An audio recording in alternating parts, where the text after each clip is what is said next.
Welcome to Mission Imperfect, the podcast about finding your own path, your own way, and embracing the imperfection of the journey. We're your hosts, life coaches, former HR professionals, and mums, Kirsty and Kathryn. We love to discuss the topics that come up time and time again for our coaching clients and which affect us all, from things like acceptance and boundaries to values and well-being and everything in between. Each episode ends with a question for you and us to reflect on. Your mission, should you choose to accept it, is to grab a cuppa and a biscuit and join us in getting lost in finding ourselves. Hello and welcome to another episode of Mission Imperfect. We have a special episode today because I am not joined by my fellow life coach Kirsty and partner in crime. We have a guest episode today, and our guest today is John, who I'll introduce shortly. And we're going to be talking all about a brilliant subject, sleep. And I've learned so much already just from having a chat with John about this beforehand. But before we get stuck in, John, would you like to introduce yourself and tell our listeners about you? Yeah, so obviously my name's John and I am a exercise and nutrition coach for working professionals. I really focus on putting the client first. Now, it might seem strange, but I'm telling you this, but actually a lot of things in the fitness industry, it's all about strategy first, rather than putting the client at the center of what they actually need. And it's really about making sure that the client is in as much control as they possibly can be, and you're working with the client to achieve results. But it's not just about exercise and nutrition. It's all about the stuff around that as well. So, like we are talking about today, sleep. It's such an important topic, in my view. Yeah, I love it. And I think we all would agree a good night's sleep is like the holy grail. It's actually a considerable part of our day, or in theory, it's supposed to be, and yet it often isn't. So let's just get into it. How important is sleep? Why should we care about the sleep that we have? It is so important for our general health and well-being. I can't underestimate. So it's not just the physical aspect, it's the psychological aspects that combine, which, if not looked after, could lead to disastrous health consequences later on. So I'll give you a typical example. We think that, say, that if we don't get enough sleep, we're just going to have one bad day or something like that. But what people don't realize is just by having a bad night's sleep even, first off, we will consume 200 to 600 calories extra in that day. Wow. Just that's just right. Now imagine if this goes on for a few days every week, so 3 or 4 days every week. Now I don't have to do the math to tell you that, after a month, 3 months, 6 months, that is a lot of extra calories. And generally speaking, it's going to be unhealthy, highly processed, high sugar type of foods. And that then leads on to disastrous consequences later on. So, for example, things like diabetes, it's a contributory factor. But then we also have the psychological aspect of stress. Lack of sleep generally leads to increased stress. Increased stress leads to the liver releasing more glucose into the bloodstream, which in the longer term, if it's not dealt with, can lead to diabetes. So direct health consequences, what you're saying from the impact of sleep. And it's not just, short term. I think we probably all feel, I don't know, a bit tired, a bit irritable, whatever it might be. But you're actually sort of talking about longer term impacts that we can have from lack Yeah. of sleep. And I'm sure you'd understand this from your work, and certainly I know from my work, working professionals in particular are notorious for working really long hours, highly stressed.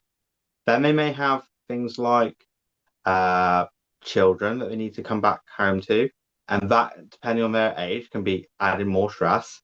But it's just the energy that's draining, and they don't think about the food. They just go, "What's quick and easy?" Mm. So I really want to kind of get the message across that things like sleep is so important to get right, and we're getting sleep wrong, in my view. So I want to ask I you. love that. So I'm going to ask you a question. So, Oh, so on the spot. on the spot. So, have you ever had a time when you got the 7 to 8 hours sleep, woken up and still felt like you go back to sleep because you're tired. Yes.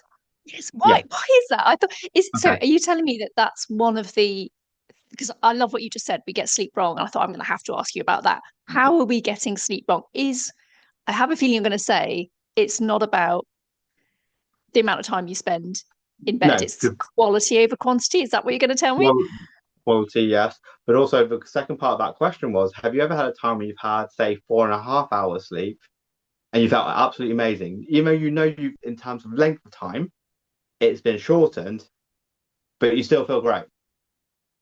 I'm going to be honest with you, John. That's not really my bag. I'm more of Okay. a. I need no. I do get what you're saying. Possibly yes. I think, but then you might be telling me this is where I go wrong with sleep. Is that I do seem to think I need a decent amount. To me, 4.5 Mhm. probably wouldn't feel like enough. But I don't Mhm. know. Maybe if I go in with that expectation, maybe I'm telling myself that, and it's becoming a cycle that I believe. Is that also possible? Well, that's also possible. But my point I was trying to get to is we're told we need 7 to 8 hours every Mhm. single night to be able to Yeah, get a good night's sleep. But a lot of people are doing that and they're still stressed. They're still not feeling like they're energized in the morning. And there is a kind of reason behind that. And I know we've talked about it, sleep cycles as one of the key things. So everyone assumes like 7 to 8 hours. I work in 90-minute sleep cycles. okay. Tell Right. us more. And Tell us about a sleep cycle. so basically it's your whole cycle going from deep sleep to light sleep. And it's basically what people do when they go 7 to 8 hours is they wake up in the middle of a sleep cycle. And that is what causes disruption in their day. This is the first thing. Oh my God, I'm so tired. And then they go for the caffeine. Then they go for the savory kind of foods, high carb foods. Then what they're doing, they're playing catch up throughout the whole day because they're going energy spike, energy crash, energy spike, energy crash. Yeah, Filling up with caffeine, which then makes the next night even worse because you've got the caffeine intake going on throughout the day. And they're yeah. setting themselves up for constant battle with their sleep because they're not able to get to sleep, they're not feeling refreshed in the morning, and that's causing them stress and all kinds of health problems going forward. Okay, so is a 90-minute sleep cycle, is like a known thing that a sleep cycle is 90 minutes? Is it the same for everybody? It's not well known. So I learned this from Nick Littlehales. So he's got a book out called Sleep, and he works with athletes. So the way I've taken this, although with him, it's about getting a 1% gain, 2% gain with their athletes for the average person. And I'm sorry to use the word average, but It's all um, right. I'm not an athlete. I'll take it. um, it would probably have a 10 to 15, even 20% increase in their like mental performance. Okay. So trying to apply this in practical terms, if this is one of the mistakes we're making, and I'm sure we're making many Mhm. more, and we'll come on to some Mm, of those. But if this is one of the mistakes we're making, that we end up interrupting a sleep cycle, mm, and that's why we're feeling tired. So even though mm, we might have had between 7 and 8 hours, the mhm. mistake we've made is interrupting that cycle. Yeah. Can you avoid that? Because well, there's two parts to this. One is sometimes I just wake up and I don't know Mhm. whether I've interrupted a cycle or not. I don't know how I would know. And the second thing is if my alarm is just set at a certain time, and let's be honest, these working professionals that we're talking about, your alarm is probably set at 6 a.m. or Yeah. whatever it might be, Yeah. right? Yeah. And you may not be able to control exactly when you fall asleep. So how are we going to try and avoid the mistake of interrupting a sleep cycle? Okay. So this is how I would start with someone. So, like you said, most of these work professionals will have a set time they need to get up. So I would work backwards from that time. Okay, So so if they need, let's take 6 a.m. just for yeah, argument's sake, and someone can change it to whatever they need it to yeah, be, yeah. but just really practical terms. Okay. So you go back, if you go backwards to midnight, that's four. My maths is correct. Four lots of 90 minutes. You Yeah. then go another one, that's five. So that's talking 10:30. Then another one will be 9 o'clock. Now, what you've got then is an ideal time to aim for to go to Okay. sleep. Got you. I'm with you so far. So I've got maybe 9 might be a bit early. Let's be honest. Maybe Yeah. 10:30 is quite good. But here comes my next question. Does that mean I go to bed at 10:30 and hope to fall asleep really quickly? Or should I be allowing myself a window to fall asleep You should be by allowing half yourself, past 10? yeah, allowing yourself a little window to get through. So I would probably say half an hour is generally okay if you're doing some of the other things we can talk about. Not all, but whatever works for the individual. So things that you can actually do to help your body calm down to a point where you want to sleep is you can have a shower 2 hours before, say, the 10 o'clock, 10:30, whatever time it is you need to go to bed. And there's a reason for that. If you ever think about having a hot shower, what's your body doing in terms of its temperature? It's going Pass. to go up. Don't know. It's going to go up. It's going to go up. Okay. So what happens to the body if it gets warmer? It does it wants to cool us down because we're going away from a normal temperature. So if we Okay. deviate from, so we make it hotter. So Yeah. the body will want to cool us down. What the body does, it goes, okay, well, your temperature was here before the shower. We've raised it a little bit to here. So we put it up. And then, okay, we now got to bring it down. And it will bring it down a little bit lower than what it was pre-shower. And why is And that a good thing? because that will help us to get to sleep. If you've ever been in a but summertime, maybe where you've been away in like Spain, especially like in the southeastern part where it's like 40 degrees during the day and even during the night it's Yeah. quite hot. It's a nightmare to get to sleep. Okay. Cooler. The body when it's cooler can relax more. Okay. So it's funny because I have heard that you're supposed to keep your bedroom cooler and like going to sleep in a cool room is better for you. I do understand that. I'm one of these people that I hate being too cold. Mm. But I probably am cooler than I would be, in during the day. Yeah, you're right. You're right. There is definitely something about trying to sleep when it's too hot. But are you saying it actually causes a physical relaxation response in the Yeah, body that's going to help you yeah, fall asleep? So yeah. is that another mistake we make, do you think? Like we don't allow ourselves to get cool enough? I don't necessarily think it's a mistake. I think it's just a lack of knowledge in terms of what people can be doing to help themselves get to sleep. Yeah. Okay, Or they brilliant. or what they do if they do have a shower, they have it literally immediately before they get into bed. Yeah. Okay, and then that's not allowing enough time, I take it you're going to say, for the cooling down. Yeah, because you warm yourself up. Okay, you're going to feel warm, and your body's going to try and hold on to it, but eventually you'll have to release it. Yeah.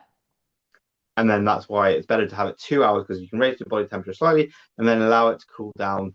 And also mentally, I mean, if you've had a long stressful day, getting into the shower makes us feel better.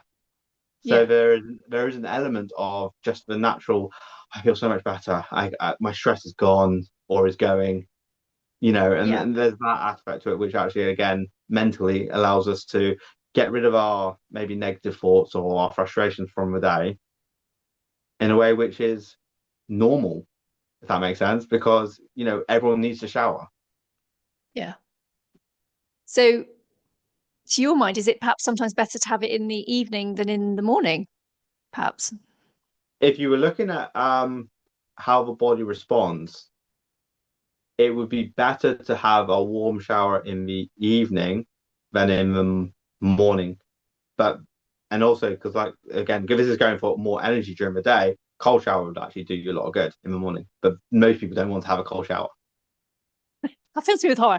Okay, but I like this because what we're talking about is you're right, because if we don't have that good night's sleep, we'll probably do things during the day that are going to impact the next night's sleep and so on. Yeah, So yeah. when you said earlier about people getting sleep wrong, so we've covered a couple of things. We talked about sleep cycles, we've talked about Mm, your body temperature, going to bed, sort of mhm. preparing yourself for sleep. What are the other key ways that you think people get sleep wrong or Caffeine, misunderstand how they should get a good night's sleep? caffeine. This is the probably one of the biggest things. Caffeine is one of the things that I would. So I'll give you an example of one of my clients. She was struggling to sleep. I was trying to understand everything that was going on in her lifestyle, whether it was stress, whether everything. And then it occurred to me. She said it very haphazardly. think it's the best way of saying, oh yeah, but I had decaf coffee at 7:30 in the evening. And I went, gonna take that away straight away. And Hang on a minute. I've got to stop you there for a second. She said the word decaf though, right? I thought yeah, I thought that was no, decaf coffee just means lower amounts of caffeine. okay. And if people are very sensitive to caffeine, then that's going to have an effect. So it might mean that their sleep is disrupted. They wake up in the middle of the night, go to the loo, all those kind of things, which is going to disrupt and cause people to feel rubbish the next day. So I said to her, right, I want you to try this for me. I just want you to get rid of that decaf coffee. Just get rid of it. Just try it for one Yeah. night. Yeah. Instant. Really? Well, so I'm not so decaf does not mean without caffeine. It just means less caffeine. Is that what you're saying? Yeah. I feel like I've been lied to, John. This is this is a revelation to me. Is there a point in the day where you think try to say no to caffeine? Yeah. Yeah, and this is going to be very personalized to individuals. So this is not a hard and fast rule. But generally speaking, I would say don't have caffeine in the afternoon Okay. Like so because after midday, caffeine, literally. yeah, because some people can have caffeine. So caffeine has a half-life for in some people up to 10 to 12 hours. What that means is the amount of effects of it's having is still having effect. It doesn't really dissipate until 10 to 12 hours later. Mm, So if you think about it, if you have uh, a caffeinated drink at 12 o'clock, you've still got it in your system with some people 10 to 12 hours later. Now, what's 10 to 12 hours later? That's 10 o'clock at night, midnight, yeah. and that could be causing them to not get a good night's sleep. Some people they can kind of have a caffeinated drink and it doesn't affect them as much. They can get rid of it in 3, 4 hours. Yeah. Is it just trial and error to know what the impact is for caffeine for you individually? Yeah, I would say that I would look at your like current way of having caffeine and just change one element. Yeah. And what I would do is go, okay, well, if you're having something like a caffeinated drink at 2 o'clock, maybe bring it forward so that your last caffeinated drink is 12 o'clock. See how that affects the way you sleep. If you get better results or you feel more refreshed the next day, maybe that's the thing that you need to be changing. Yeah. Okay. So, spoken a bit about caffeine. Got to bring up the other one that's going to be probably on people's lips, alcohol. Is Oh yeah, that well, I think I'm fairly confident you're going to say yes, it has an impact. And but I am curious to know, is that generally universal? Because you hear an awful lot about it affecting people at certain stages in their lives. So for example, my understanding is that in midlife for women in particular, their actual mm, ability to process alcohol might shift and their tolerance of it might not be the same. Now, I'm not saying that therefore it meant it didn't affect sleep quality when I was younger. In fact, if anything, I'm sure we would just sort of conk out, wouldn't we, from having too much to drink? But I mm, imagine we probably weren't having great quality sleep. yeah, So can you just tell us all in simple terms what's yeah. the Okay, relationship alcohol and sleep? okay. So you will probably.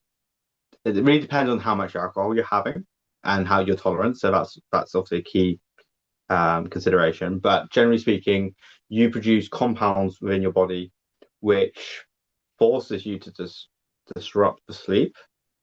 So if you've ever had that thing where, let's say you've gone to a party, you've had a few drinks. I know for me personally, when the last time I had alcohol, it was 2 days of feeling absolutely rubbish because I couldn't quite sleep. I was energy drained, and it was just up and down for Yeah. 2 days. And it took, and that's because we put our chemicals out of balance, especially the ones that help us to sleep. So in simplest terms, yeah, we put ourselves out of balance by having alcohol, and it can be 2, 3 days before we actually get to the point where we're actually back to our normal state. There are things you can do. There are things like eating eggs, for example, which can reduce the effects of those compounds. Having a sleep where it's possible during the day to kind of get your chemicals and hormones and all that back into balance. so that actually you can do it a lot quicker. But that's not always practical if you say going out on a Thursday night and you've got to go to work on Friday. Yeah. Is it as simple to say that, to be honest, the less alcohol you drink, the better it will be for your sleep? Yeah, generally speaking, yeah. Yes. Yeah. But then again, like it's not about saying you can't have alcohol. If you are Yeah. going to have alcohol, there are things you can do to mitigate the circumstances um, the next day. So, for example, um, I've always said to my clients, if you're going out on a Thursday night and you know you've got to be up for a Friday, and you know alcohol's going to be involved because it's like a work function, Yeah. go and have a high fat, high protein meal before you have some alcohol. Oh, okay. And what's the purpose of that? It's basically to stop you over consuming on alcohol because the increased fat will actually stop you from drinking, in most people's cases, more alcohol. Okay. So you definitely don't want to be drinking on an empty stomach, but a step further than that, put something good in your stomach Yeah, that will actually help you even more. yeah, yeah. And then the other thing you can be doing is, as long as you've got no heart conditions, I actually have to say this, um, you could have a hydro tablet, which basically rehydrates you. Because obviously, if you think about, say, beer, let's say it was at 590 milliliters pint, roughly. You know when they say it's like, oh, 5% alcohol, 95% of that's water, right? What happens is, how many pints could someone drink typically an hour? Maybe two, three? You actually then just force the body to get rid of fluids Yeah. because it's most of it's water. It doesn't actually get absorbed, goes out, you go to the toilet multiple times when you're out, you are dehydrated. And that has another impact on your sleep. Why you wake up with a So headache. yeah, so what about this school of thought about, well, if I have an alcoholic drink, then I'll have a drink of water, then I'll have an alcoholic drink, then a drink of water. Is does that help, or are you actually still just going to flush all that extra water out of your system? You've got to be thinking it depends how quickly you're consuming. If you consume like if someone's consuming like say 3 pints in an hour, well that's pretty much a liter and a half of water in an hour. Your body's Mm, not going to be able to tolerate that. So if you're putting more water in, you're just compounding the problem. okay. But if you were steady about this and like I said, had a pint, had some water, had a pint, had some water, and it was sort of more spread out, you'll stay more hydrated. And therefore the effects won't be as bad. Yeah.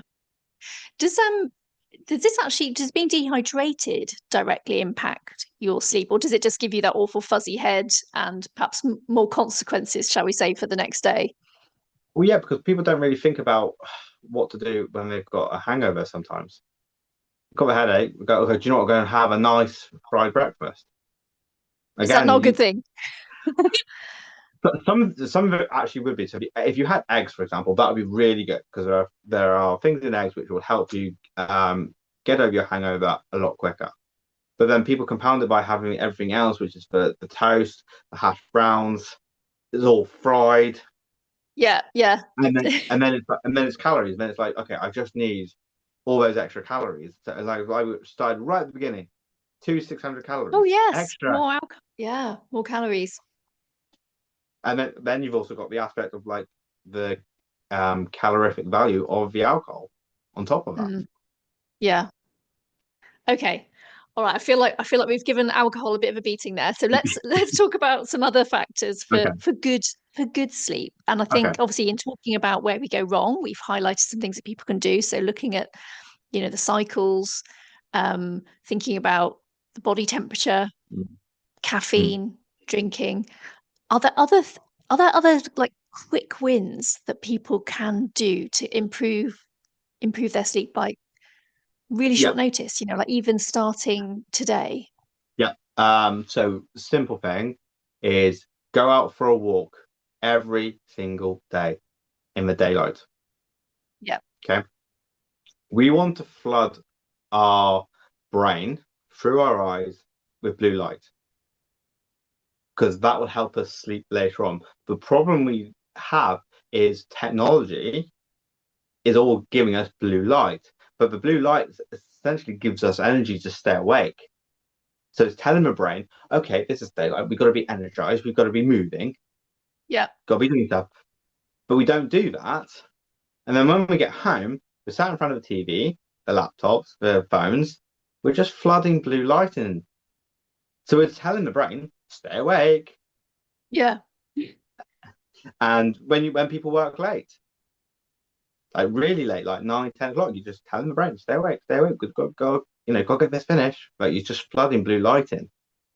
Yeah. We need to get the blue light during the day when it is light. So on a day like today, it's a bit grey where I am, you probably want 20 to 30 minutes because obviously the blue sky is covered up. But in a nice sort of summer's day where it's like nice blue skies, you only need about 5, 10 minutes. Okay. Just enough to kind of flood that blue light through the eyes into the brain and go, okay, right, we need to be nice and energized and awake. But again, what do we do when we get up, get changed, have breakfast, go into a car, sit in an office, come home in a car, go home, sit at home. Yeah. So for blue lights for being very active and awake, what should we be doing instead when it comes to winding down and Okay. going to sleep? So, have you ever been around a campfire? Not for a long time, I have to say. Do you remember a time when you were around the campfire? Yeah, I guess so. Right? Did you feel like nice and content and wanting to go to sleep Probably around the just sort of campfire? cozy and relaxed, I'd say. Yeah. Yeah. Well, what color's flame? Orange. Orange. It's orange. Yeah. You think about it. This has been inbuilt into humans since we discovered fire, and probably even before that because we had sunlight. So we're trained to go to sleep when the sun goes down. Because you look at what a sunset is, it's an orangey red kind of color. Yeah. It's a signal to the brain to go, oh, it might be time to go to sleep. But what we do then is like if you took a modern home, we've filled it with bright lights. We have blue light from our TVs, laptops, flooding it, and we're basically saying to the brain, okay, well, we're not going to sleep then. We're going to stay awake. Yeah. And then we're able to stay awake later and later and later. And then because we need to get up at 6 o'clock, we can't. Or if we can't get up and feel good, we kind of just have to force our way through the day. Yeah. Yeah. So true. Oh, I love this. I've picked up so much, and we've spoken about this before. So this is great. Mm. I've picked up even more. Is there anything else just that we can leave people with as a final tip, or do you think we've covered most bases for a better night's sleep? I would say, like, if you're looking to improve your sleep, you need to be asking yourself, what is a simple thing, given what we've talked about, that you could actually implement today? Because it's not about reinventing the wheel in terms of your sleep. It's going, okay, taking one aspect, which one of those do you think would be easy to implement and you could trial it? And you need to trial it for probably a week to 2 weeks just to see the benefits. And then you'll know whether it's working or not because you'll feel it. Yeah. I love that. So we've got a question for everyone listening. As everyone knows, we like to end an episode with a question, and it is for you all to think about what is one thing that you could do today for a better night's sleep. And so you've opened my eyes when it came to caffeine. After talking to you before, I did start cutting out from midday. I no longer, I found the decaf tea. I thought I was winning with decaf tea there, John. But so I do have one in the early afternoon, but sometimes, you know what it's like in winter and you want a hot drink. I was Yeah. having one later on in the day as well, but I think I might just try and just cut that one out completely and to see. But I have to say, overall, I feel like my sleep quality is, I don't want to jinx it here, it's pretty good at the moment. Mm. But I think you're right. It's about just trying one simple thing, because then you can also see if it's having an impact, and also cutting yourself a bit of slack, because I think it's probably fair to say that sometimes you do just wake up for whatever reason, don't you? You might have children, that need your Yeah. attention, or you might have, a bad dream or something. Something might Mm. just disrupt your sleep as well that you don't have control over. Is that Mm. fair to say? So you kind of probably need to give it a chance to have Yeah. an impact. Yeah, and like we talked about with sleep cycles, rather than trying to get to, a number of sleep cycles per night, look at it over the course of a week. Are you getting somewhere between 28 and 35 sleep cycles a week? Especially if you're going to be trying the sleep cycle thing, because that would be a lot easier to manage. Because if you have one night which is not so great, then you have 6 nights which are amazing, and then you're getting into that range of 28 to 35, and actually you're doing extremely well. Yeah. Love that. Thank you so much for talking with us today about all things sleep. We'll in the show notes we'll provide some links for where people can find you, John, and get some more of your excellent advice and wisdom on all things sleep, but also exercise and nutrition and general well-being. Because I know a bit like me, you like to help support the whole individual. So we'll put that in the notes. And if there's any resources that you think people might be able to read or look at, you mentioned a book, didn't you? We'll perhaps pop that into the notes as Yeah, well. But thank you very much. you're welcome, and thank you for having me. No, it's been brilliant. It's been really good. And we'll see you all soon for another episode. Thanks for listening. Thank you for listening to this week's episode of Mission Imperfect. Please visit the show notes for details on how to contact us and for any resources we may have on the topic discussed. Until next time, keep being imperfectly you. No one does it better.